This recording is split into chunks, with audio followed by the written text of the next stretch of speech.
Welcome, ladies and gentlemen of Iga's Army of the Night, to another Bloodstained community broadcast. Tonight, my guest is Tom Happ from Axiom Verge. Welcome, Tom. Hello, everyone. Glad to be here. Yeah, well, it's really cool of you to come on, man. I really appreciate it. For people that don't know what Axiom Verge is, could you tell us a little bit about it? Axiom Verge is an indie game made by me in my spare time over the course of 5 years or so. It's eventually got a lot of attention, and then I was able to get funding, and it released on the PlayStation 4 first of all. So it's out there now. It's a side-scroller Metroidvania, much more Metroid than Vania, but it's of that same, you'll recognize it when you see the map screen kind of game. All right, yeah, so I guess on far ends of extremes from Metroidvania, Bloodstained has the Vania part covered, and you've got the Metroid part covered. Yeah, that's one way of thinking about it. So you developed this game by yourself, mostly in your spare time.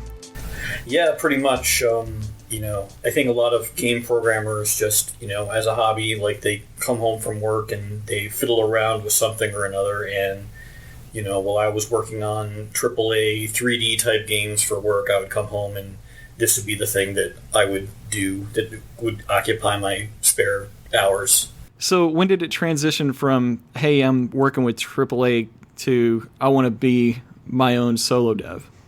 Not until I actually had a contract. Until that moment, I was pretty much, it's kind of a pipe dream, but I'll keep on pitching it to publishers and game platforms and stuff. Kind of the way it seemed to be going until Sony offered me the pub fund was that, people would sort of be interested in it, or, but they might, offer, something that was too low for me to even afford to live on, kind of thing. And so I'd be like, I'm sorry, I basically just can't survive the year on that. So can you tell us a little bit more about Pub Fund and what that is? Yeah, so Sony PlayStation has this pub fund set aside for indies, and the way it works is they give you a guaranteed return on your sales. So regardless of how well or poorly your game does, you'll get a certain amount advanced to you.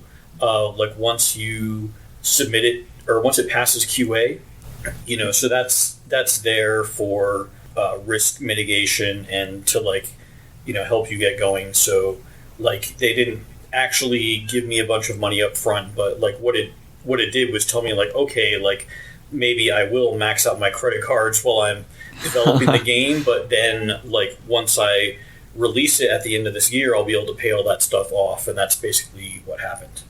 So, and it looks like it's worked out great because this game looks amazing, sounds amazing. It's only been recently that it's been available to PC. Is that right?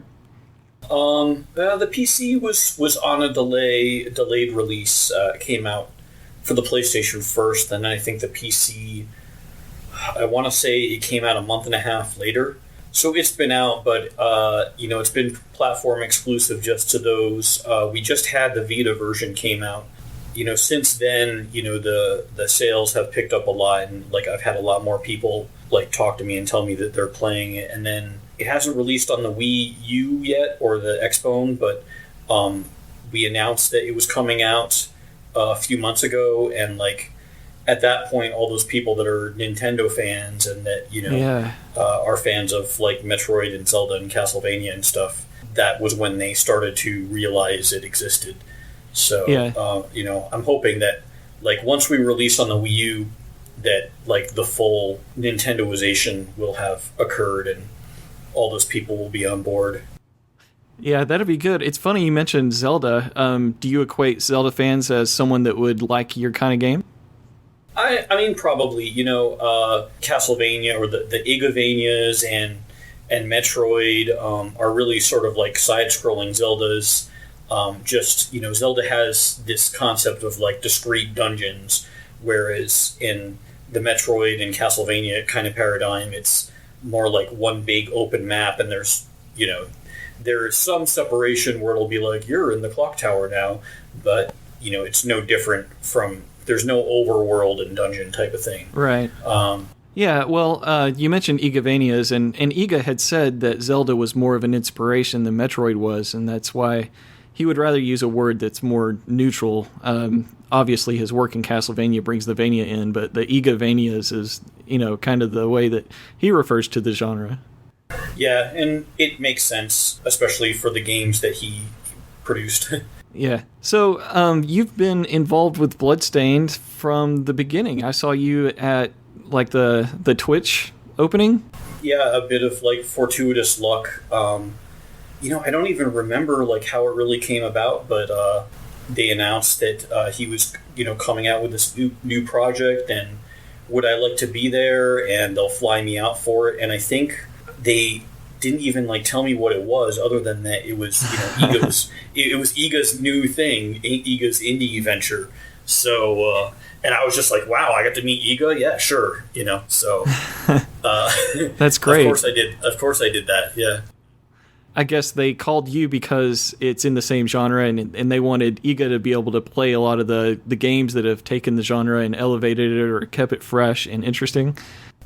Yeah, I mean, one of many, they had some speedrunners on there. I think they had Ego Raptor, and I think, another thing was that it was sort of welcoming of Iga into the indie world, So yeah, it was very much like okay, now we're doing an indie thing, so that was cool. So with what we're seeing out of Bloodstained now, would you still consider Iga indie? Yeah, for sure. Yeah, and Ben Judd said the same thing. He thought it was indie, but I think people have a lot of AAA expectations out of Bloodstained, and with the money that it raised too, one would kind of want to expect AAA stuff. And out of the videos that was just released in this latest update, it looks really, really good. I mean, to put that a level of detail into the backgrounds has to require tons of man hours of work to get that stuff it's in amazing. I'd say for me that was one of my concerns. When I found out it was going to be 2.5D, because there seems to be this kind of expectation with 2.5D that there isn't a lot of texture detail. They're sort of trying to split the balance between having a super detailed hand-drawn art and having 3D art, and a lot of times you sacrifice detail when they go to 2.5D, but this almost looks like it has all of the detail of Symphony of the Night or something, but it's in 3D as well. Yeah, I'm completely blown away. I know a lot of people were wanting the game to be 2D. A lot of comments still even say, man, I wish they would have went 2D, but it's hard to really be displeased with what we're seeing now from that. So I think it's a good decision to go with the 2.5D, but there are advantages to working in 2D, and Axiom Verge is in 2D. What's it like working on a tile-based game versus working with a bunch of 3D models, and how does that affect a game's design? Well, there's a couple of things. For one, when you're working with a tile-based game, the very nature of the game's visuals really telegraph to the player kind of the properties of the game world. For example, if you're playing Uncharted or something like that, it's fully 3D, and you run around. There might be a wall, a polygonal wall in the background that looks like he could jump right on top of it, and you could go to see the other side, but it's actually an invisible boundary. It's non-interactable. Whereas when you're talking about tile-based art, it's very much you see segments. You can tell that this wall is 3 segments high. Your jump is 3.5 segments. You can jump on top of it. There's never any dysynchrony between the visuals and the gameplay properties. So there's that. The two are inextricably connected. There isn't sort of this visual layer that's a pretend layer on top of the collision. And then secondly, in terms of development, tile-based art is so much faster to create, and it makes it a lot easier to prototype, to designer level, to make changes, all of that stuff. When you do 3D art, you have the problem that the player can see all the objects from different sides. So if you're doing a block in 3D, basically you're making 6 sides worth of textures, whereas if it's a block in 2D, you're just doing one side. Or if it's kind of like a top-down Zelda thing, you might have to do 2 sides, like the top and the front. Yeah. Well, that makes perfect logical sense to me, but I hear that on sprite work artists are hard to come by, and that it's a very long process in itself with 2D. But, and Axiom Verge, even in the backgrounds and everything, there's so much animation going on. I thought that maybe the way the 3D modeling and the game engines nowadays, they might have things that make that kind of stuff faster than it would be in 2D. Have I just heard wrong that sprite work is more intensive hours-wise? It does. It is going to depend on the individual and their comfort zone. I would guess a game like if you saw Ori and the Blind Forest, where the whole game is basically an animated painting, I wouldn't be surprised if that game was a lot more complicated to make than a 3D game, since it's almost like as complex as a 3D game, and with the most detailed textures you could think of that also have to animate. The lower sort of like fidelity that you expect, like the less colors, the less resolution, the quicker you can do it. So, a game like Shovel Knight or Axiom Verge, I can say for sure, like any of that stuff, any like monster or something like that, it's going to be much easier to make in a 2D engine like that. There's a couple of things where 3D would be better when it comes to having like a character with interchangeable armor and weapons. 3D is really good for that because you just attach like the new piece of armor to the bone, and it's a hierarchical transform, and it just follows him. Whereas in 2D, you need to redraw every frame now to have a shield or now to have an armor or something like that. So that's the one thing that I think 3D does a lot better. And that might be why they went with 3D for this game. What do you think the 2.5D and Bloodstained, how that's going to work with the platforming and the tightness of controls and the combat? Do you think that's going to translate well? I think that largely depends on how they implement it. I mean, if they try, every other 3D game seems to have some amount of like realistic physics in there now.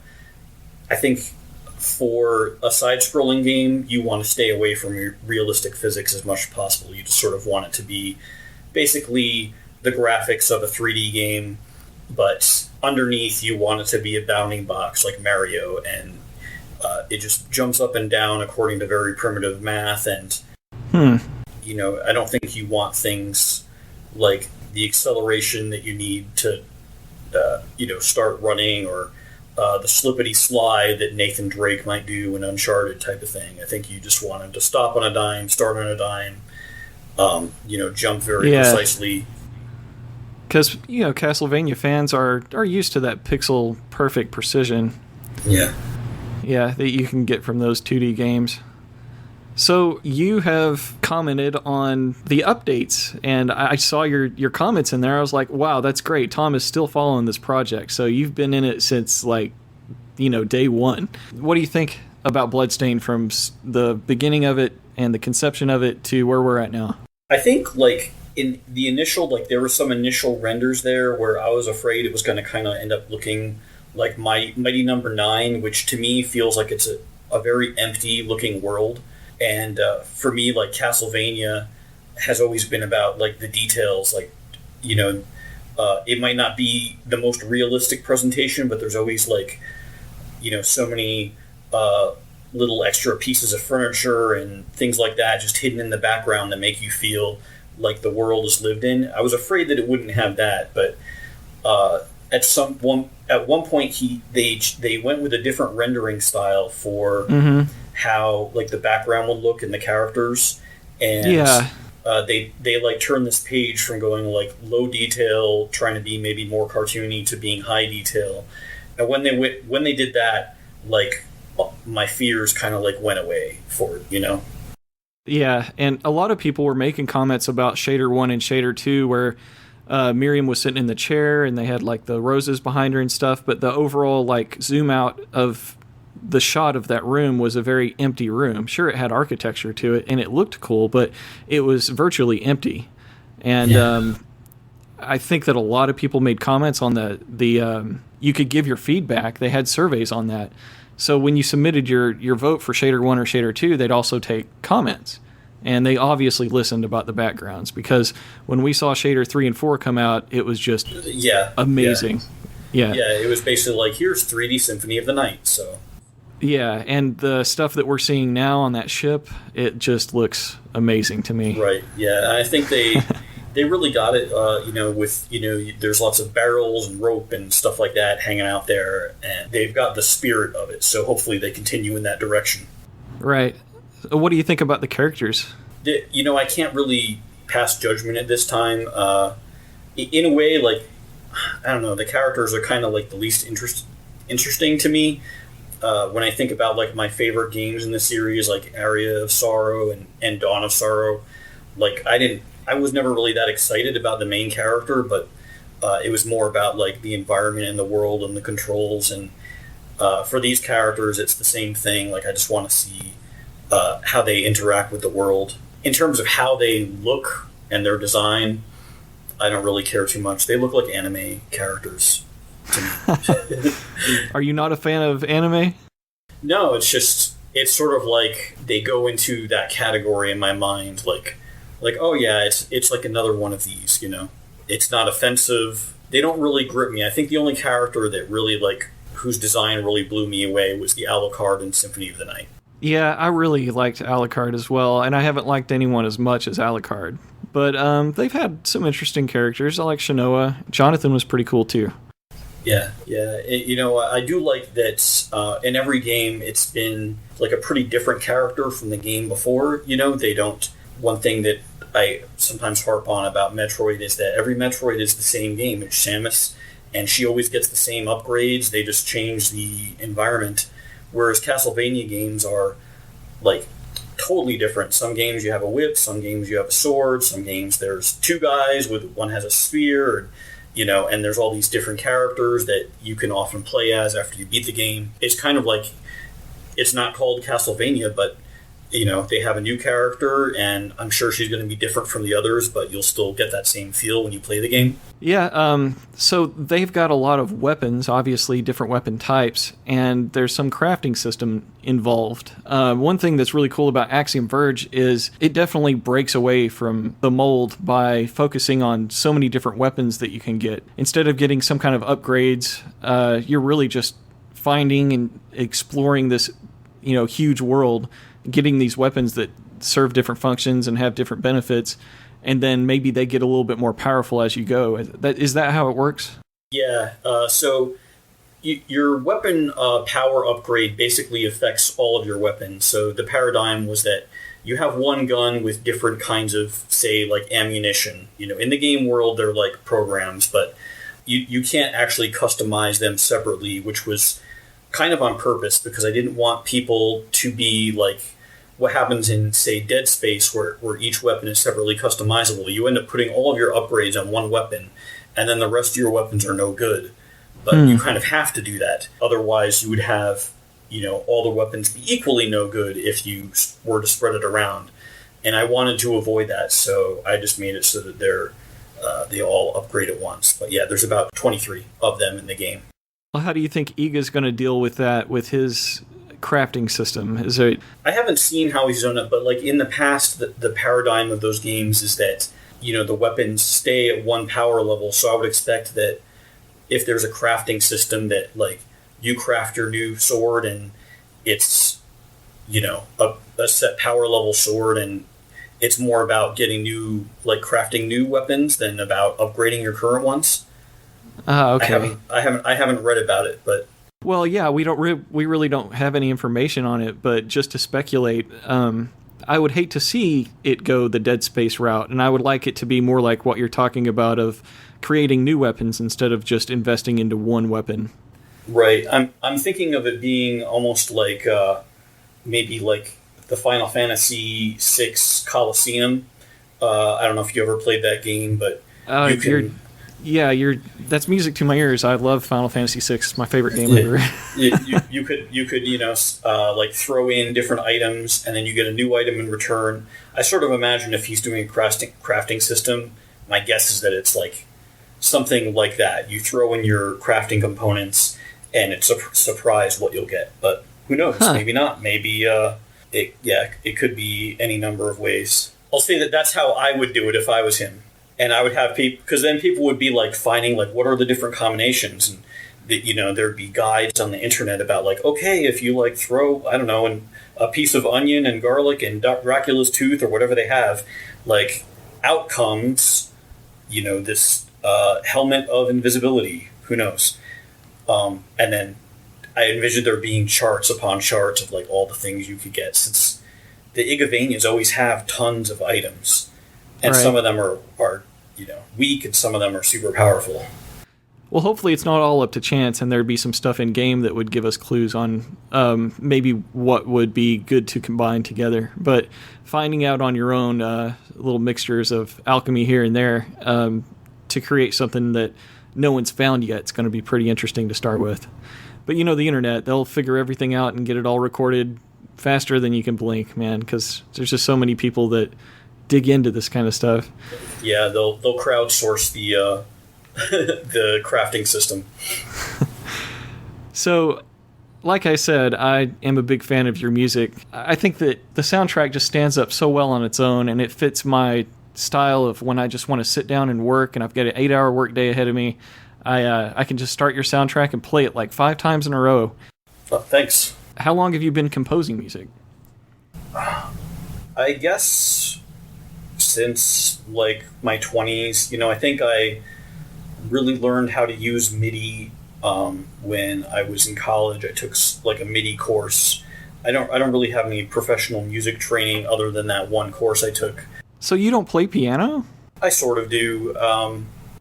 I'll use the keyboard basically as a convenient input device, but a lot of times I'll actually just click on the notes and put them in to the software. So what software do you use to create your music? It's mostly Sonar Producer. X2, I think, is the one I have. They're probably up to like X4 now, but it's mostly soft synths. Like there's one called PSyn 2. There's one I think called like Paragon. I have this other program called Reactor that's meant to allow you to make your own synths, but it's way too complicated for me to do that. So I just like use the synths that came with it. And I also have a bunch of sound fonts. If you remember from the Sound Blaster days, Yeah. I had been. That was what was popular when I first like started learning how to make computer music back in the late '90s when I was in college, and I have just accumulated so many of those sound fonts that I still use them to this day. So somewhere there's a hard drive with just tons and tons of Tom Happ music on it, and I need to hear this. You might regret that decision. I'd say my music kind of progressed from being like kind of terrible to bearable, and it wasn't until I had been doing it for like 10 years or so that it was something you'd actually want to listen to. But even then, I kind of my throughput with music wasn't so high until like I actually had to make music for Axiom Verge because it needed a soundtrack. So Right, and did that give you some kind of new fuel and fire to just push harder than you've ever pushed before musically? yeah, kind of. I mean, it was basically like I sat down and I spent a couple of months just making music, Awesome. and made the whole soundtrack in one blow. So it was sort of like I wrote more music than I'd ever made before, all in one like go, and it worked out pretty well. So. Okay, well, chiptune and VGM aside, what other influences have you had? I don't know how much you can hear this influence, but I like Orbital a lot. Like Orbital to me was sort of the first electronic music that I heard, and it's sort of like how I learned how electronic music should be, quote unquote, made. Yeah. It was sort of like the first electronic music that I had heard that wasn't just mindless dance music, and so that's sort of like the bar to me. A lot of, obviously my influences, there's a lot of video game music influences, especially Yuzo Koshiro, Yasunori Mitsuda, the Final Fantasy guy whose name escapes me right now. Nobuo Matsu. Yeah, Nobuo. So,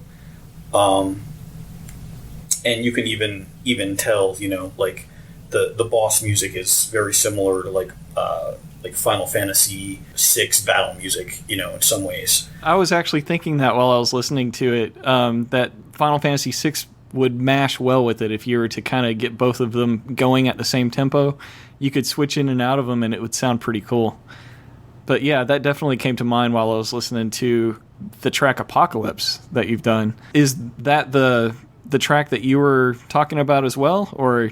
No, I think so, because that track actually predates the rest of the soundtrack, because I made that when I was trying to make a role-playing game, or like an RPG Game Boy Advance game when I was in graduate school, and the theme of it was sort of like this RPG that had the aesthetics of Castlevania, but it was just too complicated of a thing to be doing for a school project, so I ended up not doing that. And if you ever saw Orn, that was what I ended up doing instead. I have not seen Orn.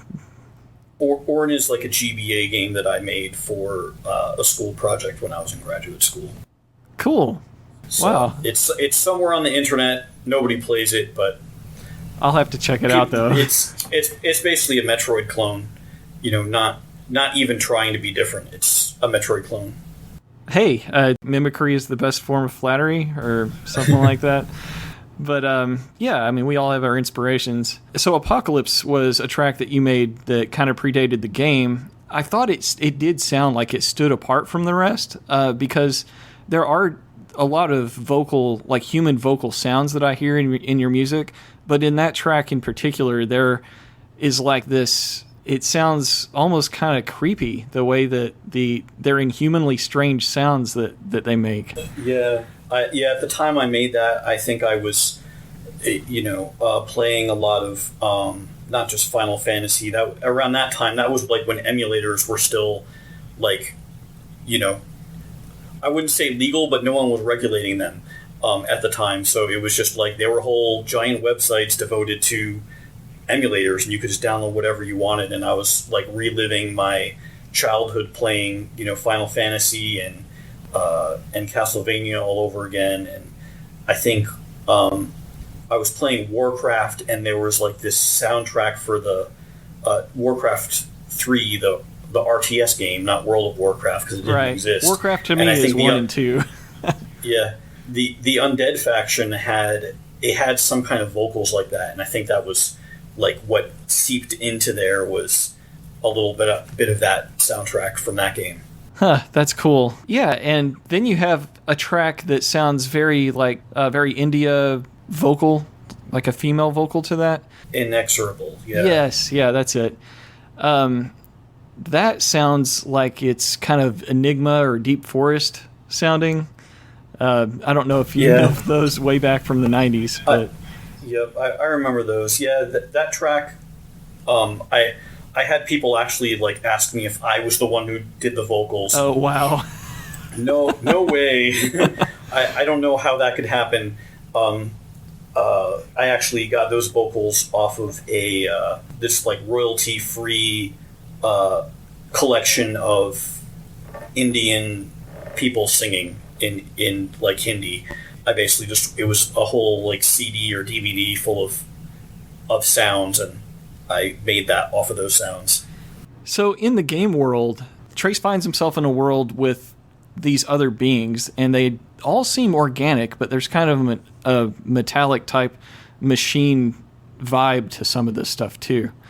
Is that intentional, the biomechanical type art style? No, it is very much like an kind of mix between mechanical and organic, and that's kind of the point. Like the overall like feeling the game is supposed to give you is this feeling of the future for us may involve like a lot more interface between like the biological and the machine, not specifically to make you feel uncomfortable, but to make you feel the alienness of the world, just how different it could be, or maybe at some point in the future, or under different circumstances. Yeah, I love that kind of stuff, like transhumanism and augmenting your body with technology. Those kinds of things are a really cool theme. So I'm sure I'd love the game. Audibly, when I'm hearing like the Indian singer and the vocals that are obviously like, they don't sound human to me. They sound more mechanical, like they would come out of, game music. But are they supposed to be these beings that are in this world, or is that just music? Am I supposed to relate the vocals to some kind of character? It isn't. Yeah, it doesn't play into the fiction of the world. It's more like music that the people who live in this world might listen to, as opposed to that it's one of the characters that you met singing or something like that. Okay. You mentioned emulators earlier. Do you still play retro games? I do, yeah. I don't, I haven't emulated in like 10 years or something like that. Like once I realized, like, hey, like I can actually, I think around the time I stopped was when the Wii came out, because that was the first time you could actually get stuff on the Virtual Console and like be playing them legit. Yeah.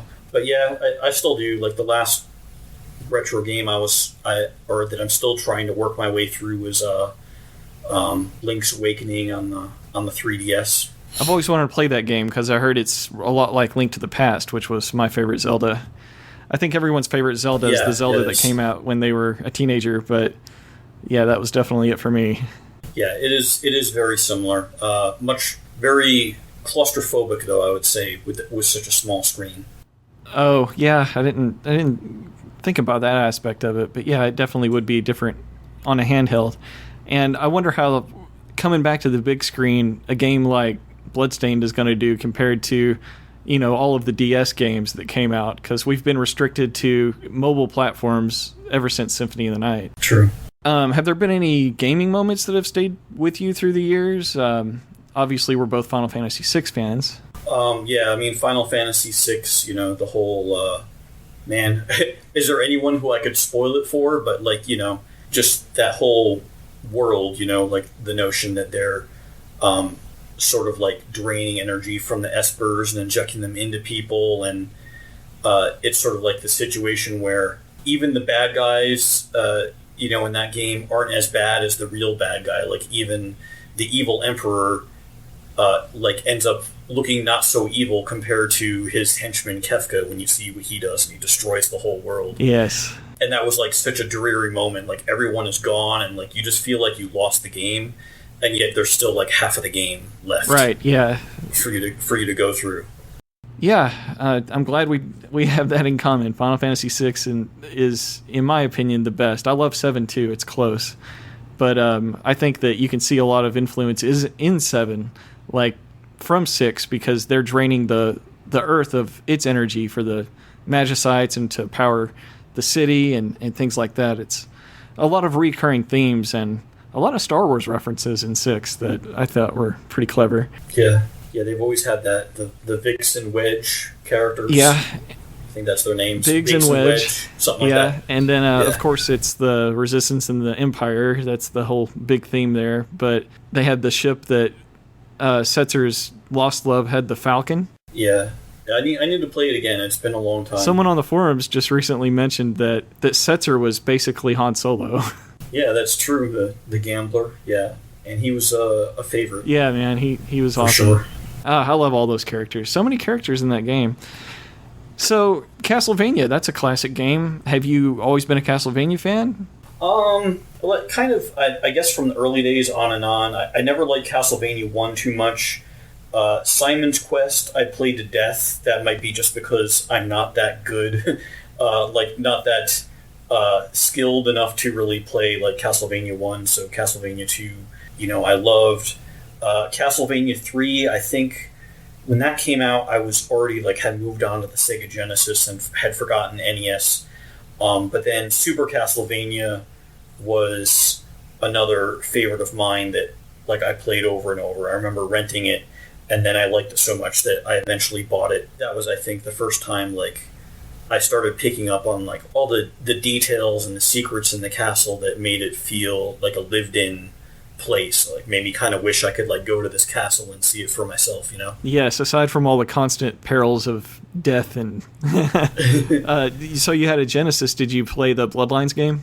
I didn't play it until like the aforementioned emulator age that was going on in like the late 90s, but I don't remember how far I got. I think I finished it, but it didn't stick with me the way Super Castlevania did. Castlevania 4. Yeah, well, Bloodlines was Michiru Yamane's first foray into Castlevania, and she's been with the series pretty much consistently since. Yeah. So I noticed on the ending stream of the Kickstarter, we were all celebrating, and you got to pop in there for a bit on the Twitch. You were able to ask Michiru Yamane what her favorite soundtrack to work on was. Oh, they played that. Yeah, I recorded that, and then I couldn't watch the stream, so I never saw her answer. Yeah, well, it's Bloodlines. So there you go. Yeah, Bloodlines is her favorite. She's been asked that before and answered. So yeah, and it's funny because it was the first one, and I think the Genesis had different limitations on hardware that like pushed her creativity. Right. But yeah, about the same time, you did have the Super Castlevania 4 coming out on the SNES. Sounds completely different, but it's also just a stunning soundtrack. So yeah, sound has always been a big part of that series. Yeah. So let's talk more about Axiom. Do you have plans for something after Axiom? Are you working on something else? I can't talk about it because whenever I do, Dan Edelman gets mad at me. So I like that guy. Please don't make him angry. How has Dan Edelman helped your project? He helps with anything business related. So anything that has to do with marketing or with negotiating deals. He's the person who like got me set up with Nintendo and Microsoft. To get those going. He's talks to other people, like does all the contracts with the porting companies who port the game to different platforms.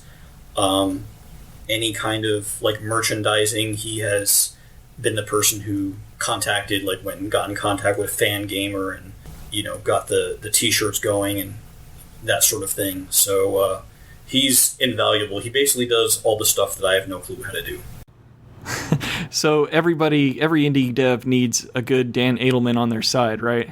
I would say so. I would be afraid to not have someone like him. So that's one of the first things I say is like, try to find some person who's experienced in the game industry business, if you aren't yourself. I think there's a lot of devs that are kind of already there, so they have that in themselves. Like, Rami Ismail he's a dev, but he's also Vlambeer's like marketing / business dude, Yeah. And there's others, like in the Yacht Club team, I think it's the same thing. What's Dan been up to lately? I think Chasm might be the latest project he's been involved with. Is that released yet? It's still in development. The most I know is that they basically have the whole game blocked out. They're just sort of like in this like fleshing out, polishing stage of the game. And I don't know. I can't speculate on how long that's going to take. The other game that Dan is working with is called Mages of Mistralia, and that is kind of like an action-adventure game where you craft your own spells, like you're given the various components to make different spells and have them do different things, and it's up to you to like connect them together in like a node-based graph and like actually make new spells. And that governs your attacks and defenses and puzzle solving. But about Axiom, though, has this game won any awards? Yeah, I mean, it's won some Game of the Year awards. When it was at E3, before it even came out, it won like 2 Best of E3 awards, one from IGN and one from GameSpot. Those are 2 huge names. That's amazing. Yeah, it was sort of another one of those like fortuitous little quirks. Like that was back when Colin Moriarty was at IGN, so he nominated it for Best of E3 from IGN, and good on Colin. Colin's been with us on the Bloodstained campaign trail, and that's actually when I found out about Colin. So I'm a pretty big Colin fan, man. That guy's all right. Plus, he likes Axiom Verge too. So hey, yeah, he's been like a very vocal supporter, and I'm so like super appreciative of him. He's had us on his show, and like, you know, obviously when he was at IGN and he like, you know, got us on the front page of IGN, like that was awesome. So yeah, and Tom McShay is the gentleman from GameSpot, and it's funny, like after I won those 2 awards, like they both left their respective publications for different reasons. Oh wow! So it's sort of like I just barely made the cut. So I feel like that was very fortuitous that happened. Yeah, well, that's nice. Yeah, I've got a little like awards page going on my website, so I don't remember all of them. But yeah, those 2 are huge. And I was nominated for the Game Awards. I didn't win, but you know, the Jeff Keighley big like event going on. That they had that back in December in LA, and I think what is that soccer game with cars? That was the game that won. Yeah, I didn't remember because it wasn't a game that I even knew about. Like I thought for sure like Toby Fox was going to win that one, the Indie Award, but yeah, everybody loves Undertale, and they've got merch on Fangamer, and so does Axiom Verge. That's just one more thing that Bloodstained has in common with Axiom is his Fangamers involved. The Fangamer connection. We could say we're fans of Fangamer. Yeah, I am too, man. It seems like everything they touch turns to gold, huh? So, with Axiom, the one thing that's always kind of been trouble in the genre is if you die, you kind of lose all your progress, and if you need to turn the game off, then you know you're gonna lose what your progress. You can't get to a save room. Well, what does your game do? It keeps everything. Yeah. So basically, you go back to the last save point that you were at, but you keep any items and stuff you found. And your progress on the map, is that still explored when you die? Yeah, it's still explored, because in the game world, it isn't like the game was over and you're pretending that it didn't happen like most games. In the game, fiction, it continued. Just the character is like literally like recloned. So he has all of his memories and everything intact whenever he dies. I love it when a game has an in-game reason for respawn. That's always been a thing that I just really like. So kudos, that's awesome.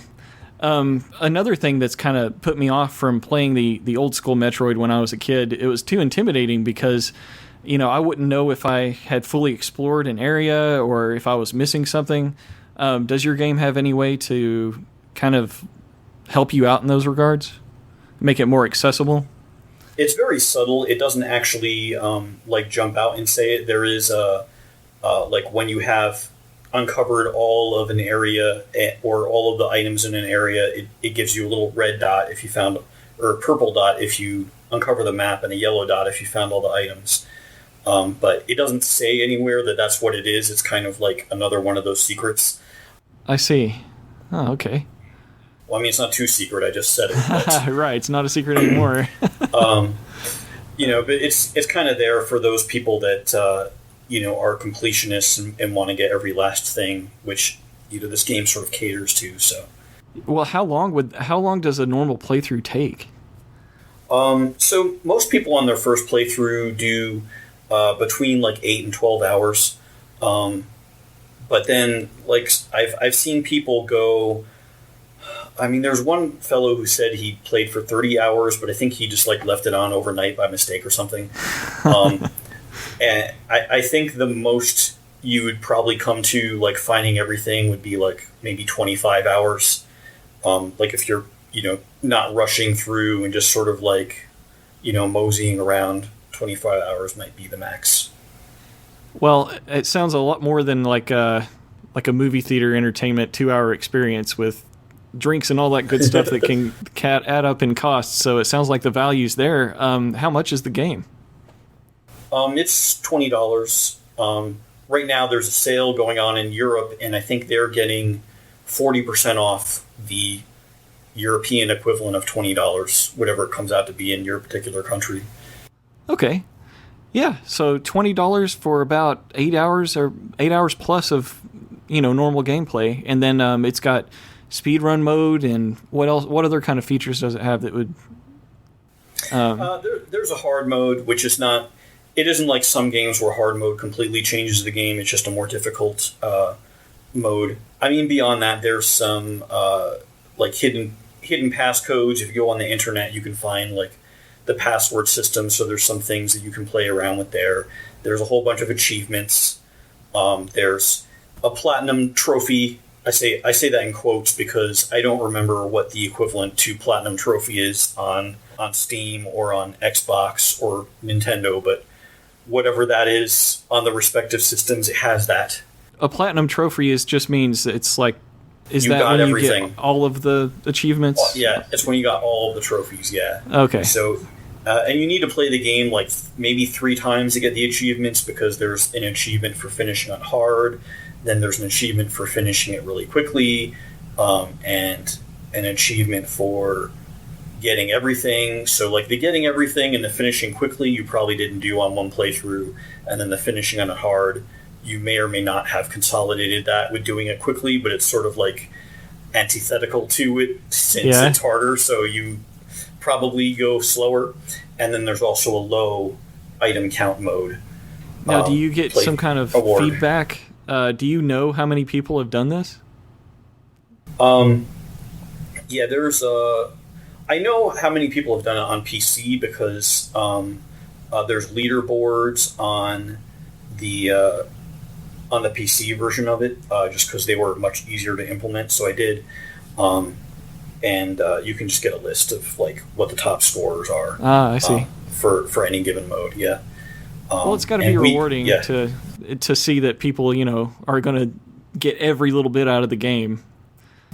Yeah, and I mean they definitely have. There's a steadily increasing speedrunning community size. And they're fighting with each other to see who can do it the fastest. Yeah, that's a really cool aspect. But when it comes to enemies and the way they jump around and stuff, is it randomized or, because I could see how that would affect one person's speedrun versus another. There's 2 enemies that are randomized that I wish I had done something different, but I didn't want to change it once I had the game published to the wild, so to speak. And they're the ones that shoot out these squiggly things that literally they're particles that are using a random number to change their direction as they fly. And because of the way I wrote that, those weapons shoot in a different way each time. So there's one boss, and then there's 2 rooms in the game that have that. From what I can tell, most speedrunners just sort of plow through them in the same amount of time, regardless. Okay.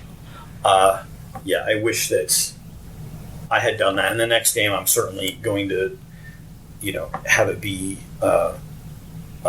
have no RNG like that. Okay, well, I have plenty of questions from people around the internet, mostly from Facebook and the Bloodstained fan forums. Gunlord500 asks, there have been a lot of Metroidvania games coming out of late. Axiom Verge is one, of course, but so is Bloodstained, obviously, and many others as well. So why do you think the genre remains popular today? I think a lot of it has to do with the sort of AAA exodus away from the genre. So for whatever reason, Konami no longer makes them, Nintendo no longer makes them, and so there were a lot of people, myself included, that were like, "Oh, I haven't played one of these types of games in a while. Maybe I'll make one." So there's that, and I think there's also because development takes so long on them that there's this delay between when you announce the game and when it actually comes out. So at the time I announced I was making Axiom Verge, there was basically nothing out. I think maybe Other M had just come out, or Shadow Complex came out, around that time, and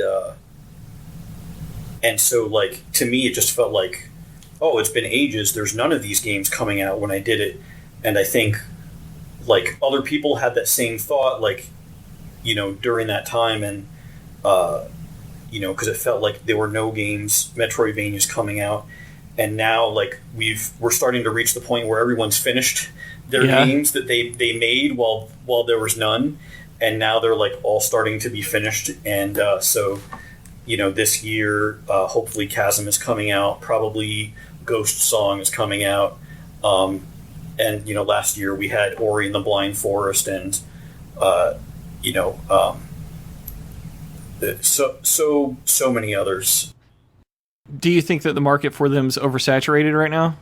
I don't, because I think in a way, as long as you make some distinction, in a way that the quote unquote Metroidvania formula where people just say, oh, they're just copying Metroid, it really is just like a really good design for a game, in the same way that, you know, Mario came out and then every platformer was compared to Mario, but then after eventually people stopped saying like, oh, this is a Mario clone, because it really was like, this is just a good way to design games. And I think the Metroidvania formula, like, you know, you can use that in so many different ways and have it not be Metroid or Castlevania. Right. So what do you think are the strengths for the genre?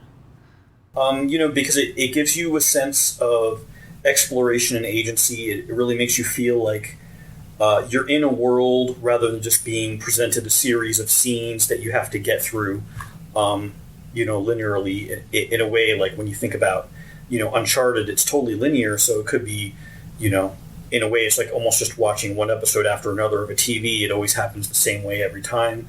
But with a Metroidvania, you can go back, you can go forward, it's your own pace. There's, you know, side paths that you can take. Usually the system of like finding things that you need to go back and use to surmount prior obstacles you found, I think is very well incentivized, because it all plays into again, the exploration, so it speeds back in on itself so much. I don't know, for example, like, no one ever says Zelda's a Metroidvania, but it really is just like that same sort of thing. Like, you get a new thing, it allows you to progress, you can go wherever you want, you know, go back, go forward, and explore around and do different things. And they just call that, you know, an open world game. A Metroidvania is sort of like, it's an open world game that's a 2D side-scroller. Yes. Yeah. Okay, so Vivtek, he was unfamiliar with your game until I brought it up to him, and he was stunned that he hadn't heard about it yet. Do you think it would have been that he would have known about it easier if it had some different marketing? Probably. You know, I think like a lot of indies, like my marketing budget, like our marketing of the game is basically we try to get the press to report on it. Yeah. So we try to make it good enough that IGN and GameSpot notice it and, you know, put up stories about it, and then people see it that way. And that's the main thing. The other thing is that, you know, since PlayStation did the pub fund, they also did some marketing where they show it on their website, and they show it at, you know, trade shows and that kind of thing. But we don't really have the support. Like, if, you know, we were published by Konami and, you know, it was a first party game, like, I'm sure, like, you would log on to IGN and the entire website would now be Axiom Verge themed, and there'd be critters, like, animated jumping out of the corners, you know, because that's, you know, how it is. It's sort of like the guy with the most marketing money is still going to come out on top of the guy with the good game that has no marketing at all, you know? Wow. So marketing sounds extremely important. It is extremely important, and by that same token, you know, like he said, he'd never heard of Axiom Verge. My favorite example is there's another game that came out around the same time, Environmental Station Alpha, and it's a Metroidvania, and it's really awesome. People really love it, but just about no one knows of it. Huh. And you know, it was almost like luck of the draw. Like, I happened to be lucky enough. I live in America. I was able to go pitch to Sony when they were in LA. I met with all these people, and like, this other developer didn't have that those kinds of luxuries. Things just didn't go his way, even though he made a game that, judging by user reviews, is every bit as compelling, but his sales are like, a fraction of what Axiom Verge's sales are. But then Axiom Verge's sales are a fraction of what Ori and the Blind Forest sales are, because they were published by Microsoft. Yeah. I think they're even owned by Microsoft, so they're basically like a first party. So they have all of that force behind them to get everyone to know about it. Did you have YouTubers that were popular streaming your game, or doing playthroughs and stuff? Some, yeah. Man for Man versus Game played it, unfortunately, on the hard setting when there was a bug that made the end boss impossible to beat. But he did play it for a really long time, and I'm super thankful to him for that. Yeah, and a lot of others. It was on. It's been on a few major YouTubers. No PewDiePie, though. That would be something else. Yeah.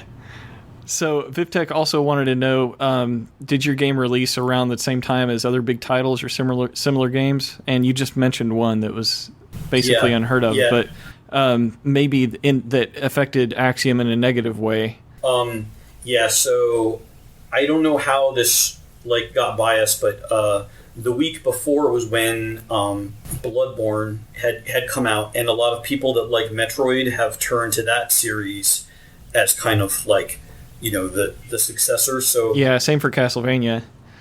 And that that's a really long game, takes you 180 hours to finish or something. So they were still playing it when Axiom Verge came out, and so I had people actually say to me why did you come out this week? I can't play it because Bloodborne is out. Right. And I'm like, sorry, I was looking at other indie games. I wasn't really paying attention to VivTech also asked, if you could work on this with a team, would you have done that? No. It's sort of it's my hobby, it's the thing I do for fun. So, it's kind of like saying, would I work on my stamp collection with the team? Right. How much would I pay my team? Supposing my stamps started selling really well or something, and then have to worry about that and how I'm going to manage everyone with the stamps. It just sort of defeats the purpose, I think. And you're coming out of the AAA into your own, so yeah, this is definitely more all you. Right. Yeah, and so I don't really have that. Like some indies, I think have that. Like they think about, one day I could be the next Konami, but I don't really have that because I know what that's like. So I always thought one day I could be the next indie instead of the other way around. Yeah, I think that's great, man. Okay, so Goop Sausage on the forums, they said they actually posted a picture of you and Dan Edelman standing next to Iga, and Iga's holding up an Axiom Verge shirt. That was during that first launch stream when he first launched the Kickstarter. Oh, yeah. Okay. Yeah, because that was one of your tweets that they've actually posted that picture from. Can you tell us about your experience with meeting Iga? That must have been a pretty cool experience. Yeah, it definitely was. It's weird. You basically never expect that to ever happen. Pick something you did. Right now you're doing a podcast, and you probably enjoy this. It's sort of like the equivalent of, if you're doing your podcast and people love you so much that you end up on CNN News, standing right next to Anderson Cooper or someone, it was that level of craziness, in my mind, this guy's a legend, and here I am, and he was playing my game, and he liked it, and I was just sort of blown away. I was very starstruck and kind of not knowing what to say, but it didn't matter because he doesn't speak English. Yeah. Right. Yeah. All right. So the next person that posted to talk to you was Luck% SRL. This is the person from whom I am most familiar with Axiom Verge. I was familiar with you from the beginning of the stream and Iga playing it and everything, but it wasn't until I saw Luck's Twitch stream. He plays the speedruns. He's a speedrunner. And that's where I first heard your music, and I was like, Oh yeah, I mean, I might not be able to play this game, but I'm gonna go check out the music.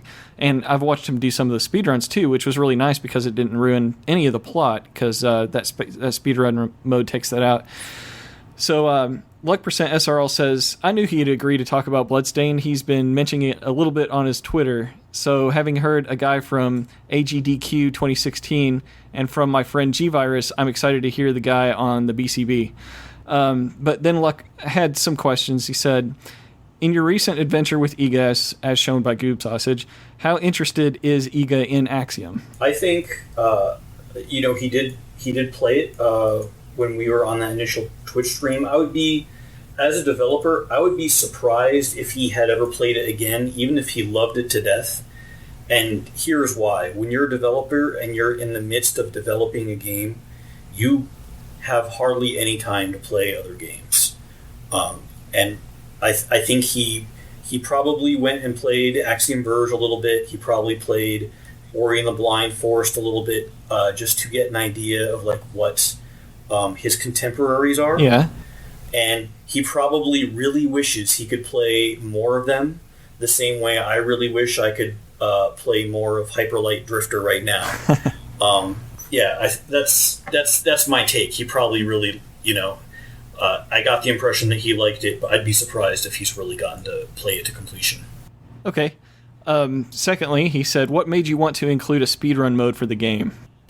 So that came about basically because when I was researching the game, I really wanted it to be inspired by all kinds of different classic games and feel authentically like that. So one of the best ways I found to really get an idea of how a game works and in a time sensitive way is to watch a speed run on YouTube. Yeah. Because it'll take you through the whole game. It won't take as long, especially if it's 100% speed run and they're doing everything. You'll get to see all of the environments and everything because they're trying to 100% it, but they'll be doing it as fast as possible. So I watched a bunch of speed runs of different games. I started to realize that there's some things that speedrunners have to contend with that I could probably make easier. Not just the random number generation, but I made friends with a guy who was a Shovel Knight speedrunner, and they have these things they call splits, where basically they time each section of the game up to each boss. So up to the first boss is a certain amount of time, up to the next boss is a second amount of time, and the whole mechanism that they use to time themselves is they have to press a key on the keyboard at the time that they think the boss died.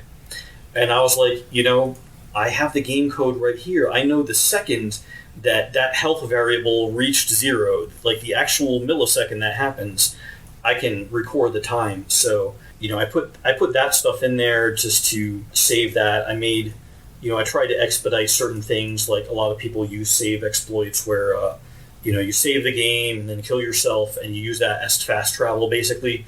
So, I made it so that the speed run will still time you while you're going out of there and going back into the menu to choose the new save. It actually knows that you're still within the same playthrough. It doesn't reset it. That's great. So just little things like that, and it didn't take very much, but it was a big payoff.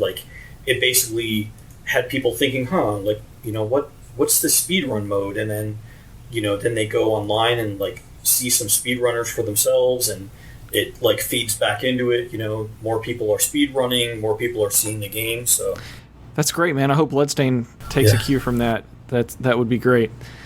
Luck also said, in your opinion, which version of the game do you like the most? The PC, Vita, PlayStation, etc.? I don't know. I'm so partial to the PlayStation 4 just because that was the first one I made. So, when I was developing it, I did the most testing on. And I really like its button. But now the Wii U version isn't out yet. And I'm really just... it's being ported by another company, so I'm testing their work. And I think that one is probably, objectively the best version because it has that second screen on the gamepad. Yeah. So that really plays for the map, That's it's built for it. you have both your map and like your full selection of weapons like right in front of you.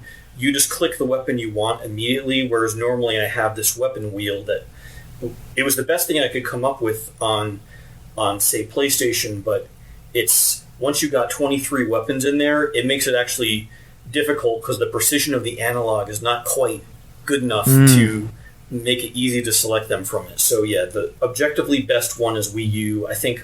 But I have a special place in my heart for the PlayStation 4 version. Because it was first. Because it was first, yeah. All right. Luck says, also, Mr. Happ, could you give a shout out to the Sub-7 Zeter Club, the speedrun chat group that contains G-Virus, Prefix Out, Dark, a couple of others, and myself. Can't wait to hear this one. That's what Luck said. Yeah. G-Virus, man, he is the man. He sped-run Axiom Verge for AGDQ, and that was awesome, like going from just watching other people do speed runs to watching them speed run Axiom Verge, and he's one of the top runners. So I'd love to give a mad shout out to Sub-7 Zeter. Awesome, man. Thank you. Thanks for doing that, Tom. That's great, man. Astaroth wanted to know, are there any plans for a super secret boss update or DLC that lets you fight the other bodies? No, my philosophy has been that I should probably spend my time, working on the next game, as opposed to making like continued content for the first game, because I always know, as a gamer, I'm always thinking like, okay, it's nice that they came out with the Plague Knight expansion, but if they had just come out with Shovel Knight 2, I could be playing that instead. So, that's sort of my philosophy. I do have ideas for things that I could do to expand the first Axiom Verge, but we'll wait. It kind of depends on maybe like how long it takes for me to get the next game out, and if it turns out like, hey, it's going to take out forever, and I'm just going to run out of money and can't pay my bills, then that would be like when I start coming out with additional content, I think, for Axiom Verge. But it's not something I want to set out to. I see. Astaroth also asks, how long did it take to nail down the musical direction? Because I listened to the OST nonstop for a week, and it never hit that annoying point where it starts to get on your nerves. Yes, Astaroth, good question. I don't know. I mean, like the first two tracks that I wrote were I put the most effort into, like the title screen track and the track for the first area, and I think like once I had those settled down, like that basically influenced the direction of the whole rest of the game. I don't know how long it took me to do each, maybe like a week, so maybe it took a couple of weeks to get that figured out. Okay, well, Astaroth and I, and probably many others, will be looking forward to your next musical venture. Thanks. Okay, so Clear Azure asks, now that Axiom Verge has been out for a while, can you share anything exciting, like details about a particular interesting bug during Axiom Verge development that went from detection to resolution? There's a bug in the Vita version that I think the people porting it, Sickhead Games, left it in because I found it so amusing. But basically, if you leave it on the title screen and like walk out of the room and leave it running there for a while, it progressively squishes the screen stretches it until it becomes like all distorted and weird. Huh. And I just thought that was kind of cool. I like if you play Axiom Verge, you'll realize pretty quickly that I like glitches and things, especially when they don't hurt the experience. And yeah, I thought that was a fun one to leave in there. I have the impression that you used to leave the NES cartridge kind of off kilter a little bit playing games just to see what would happen. Yeah, I definitely did that, and tried to take them out and put them back in again while it was still running, that kind of thing. Yeah, me too. Memories. All right, Clear Azure also says, looking back with the given success of Axiom Verge and with the knowledge you have today, would you have preferred to have done certain tasks differently with any area of the game development, from concept to final product?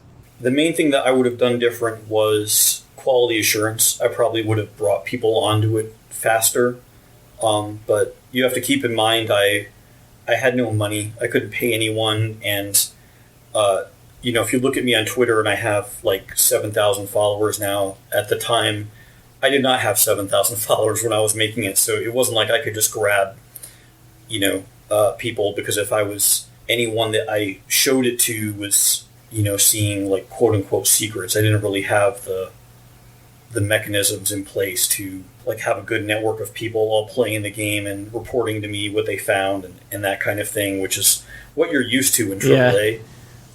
So like a lot of the bugs I didn't actually find out about until, it was finished and I was like sending it around and like all the people at Sony were playing it and, all the other like game devs that Dan Edelman knows were all playing it. And so like a lot of the bugs came in like fast and hot towards the end of development. That had to be scary. Yes, yeah, and especially since it was a console release first, there isn't a way to give your game in debug mode out to someone else. You can't hand it out like without having them set up with a dev kit and all that goes with that. They need access to Sony's. They need to be actually in Sony's like inventory system for every system they send out. So like really it wasn't until there was like a version of the game up on Sony's servers that was complete-ish and people could play it on there. I even had game reviewers. That's the worst thing is they have a game magazine tell you they can't get past a certain part and then you're scrambling like, oh my god, IGN can't get past this one part because it crashes. Oh, that's crazy. You do your best to fix it.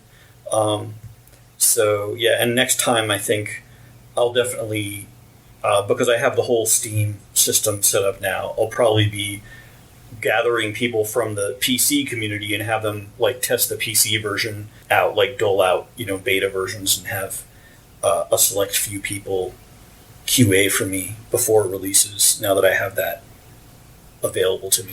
Lesson learned. Yeah. Jim says, sorry for the late entry. Given the experience you have now and the response you've gotten from your fans, customers, and haters, if any haters exist, what are some of the things that you did with Axiom you wished you hadn't? Things that you didn't do you wished you had, and anything else that you would otherwise change or go back and start over again? I don't know. I think one thing I did was I actually pared back the text because when I released the first trailer, there was a bunch of negative feedback on NeoGAF, and I think a lot of those gamers, I guess, are, there's some gamers that just want to play the game and they don't want any of the story. And I really took it to heart. I was like, wow, like these people really hate the text. Like, so I went through and I really like edited it heavily, like took out a lot of dialogue. And I feel like I made it harder to understand what the plot of the game was by doing that. And I kind of regret it because I think now that it's out and everyone's seen it, there's more people out there that are interested in hearing more about the story than there are people that are like, of the game shouldn't have story variety, so I think next time, like, I'll leave speedrun mode to those gamers that don't want story, because that's what that is. It's like playing Super Mario. There's no story whatsoever, and then for the rest, I definitely want to have more explained and more in the way of dialogue. I had ideas that I didn't put in there because I didn't think people would like them that I now wish I had done. Man, that kind of hurts to hear. Yeah. Well, I think you've kind of already answered the question about how likely a sequel is, but just in case, Jim wants to know.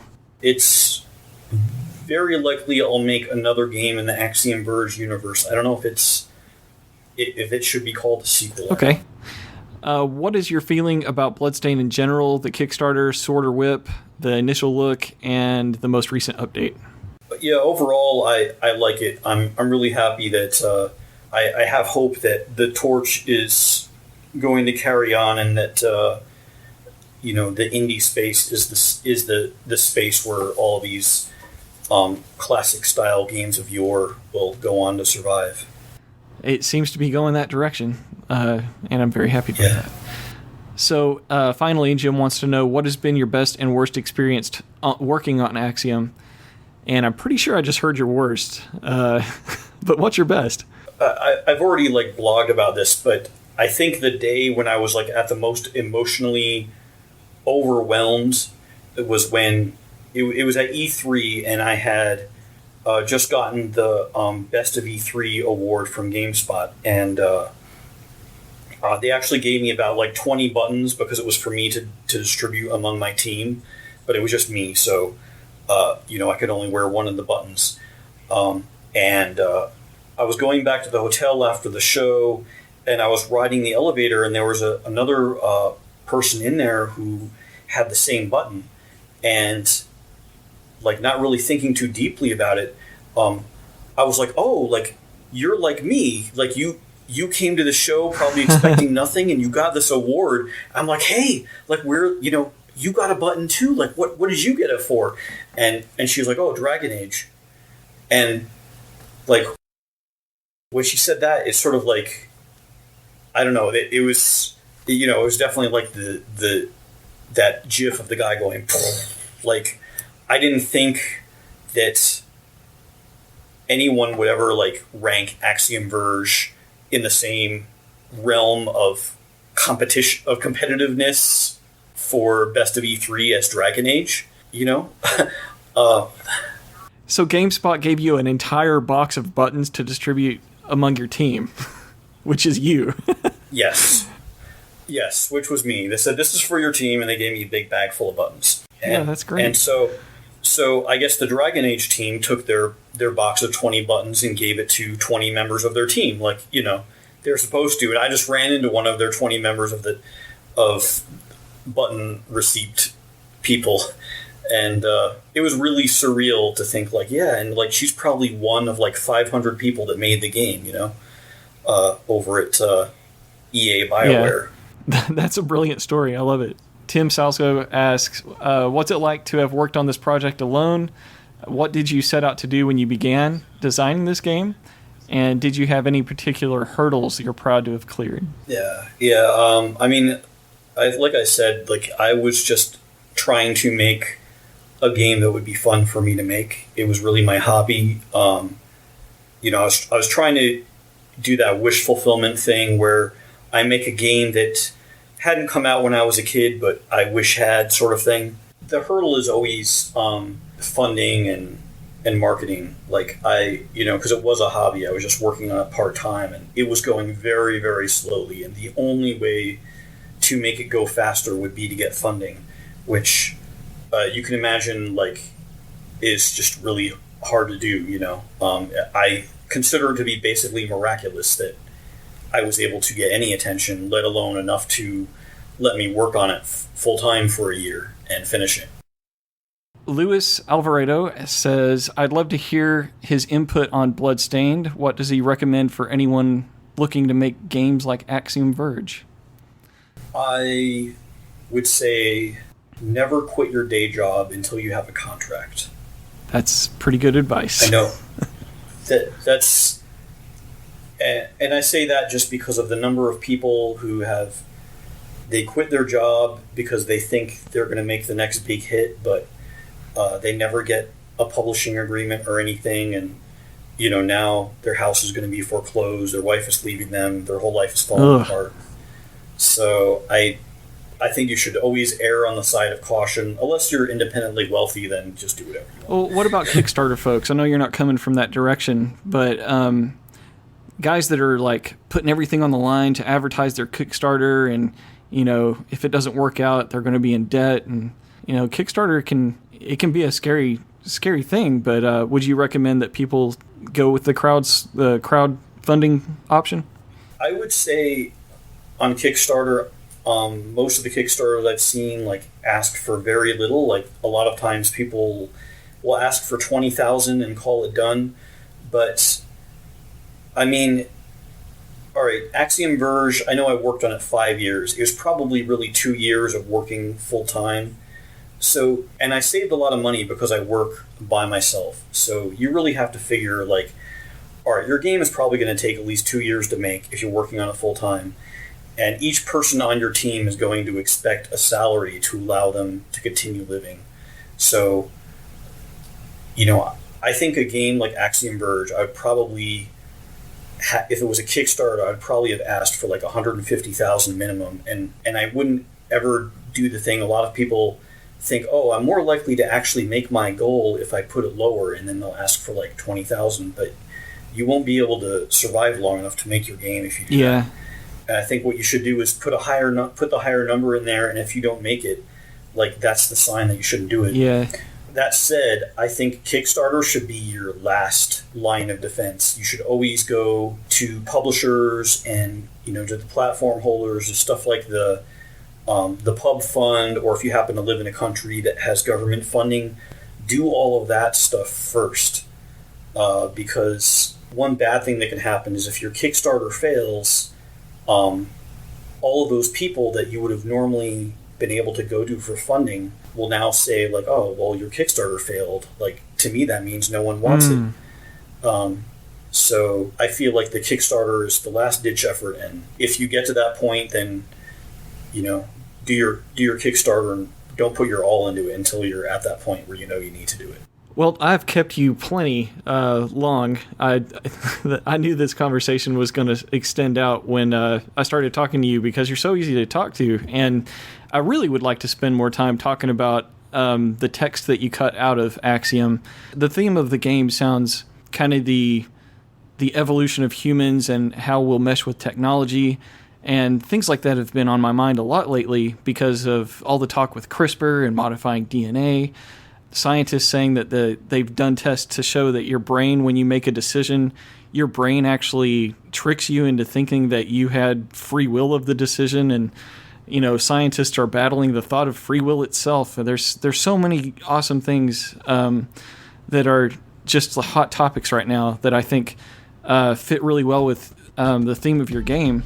And it's just disappointing to hear that stuff is cut out of it, because it does have like this very mysterious world that I just want to learn more about. The most I can say is, I'm not going to change Axiom Verge. It's pretty much canon, what was out there, but there'll definitely be progressively more and more, revealed in subsequent iterations of the franchise. Okay, great. Well, I'm glad to hear that. Thanks for coming on the show, man. Did you have anything else that you wanted to plug or let people know where you're at on the internet and where they can find you? Yeah, my Twitter is @Axiom Verge. That's probably the best place to yell at me. I do have a Facebook that I always forget to check, and of course there's axiomverge.com, but @Axiom Verge is the best place to get my attention with anything. Well, thanks for coming on, man, and I appreciate your time. I can't wait to see what you do next. All right, thanks. Take care. Bye, Tom. Bye-bye. Well, Army of the Night, that wraps up the show. What a great guest. It was a real pleasure to talk with Tom. The demo will soon be released, and wow, does it look amazing. The ship called Minerva is named after a goddess, and Dimblent Candle on the forums was quick to point out that Dracula was aboard the Demeter in Bram Stoker's novel, and that ship is also named after a goddess. I can't wait to explore the ship and hope my humble laptop can actually play the demo. I hope to see you on the forums, and thanks for listening.